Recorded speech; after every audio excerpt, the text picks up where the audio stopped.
ఇప్పుడే చెప్పాను కదా అలసిపోయి ఉన్నానని. నేను అలసిపోయి ఉన్నాను.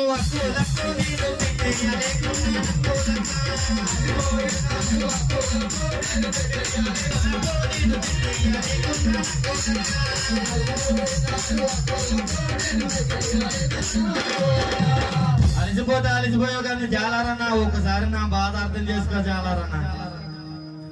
సండే వేళ అవుతుంది జాలారన్నా, నన్ను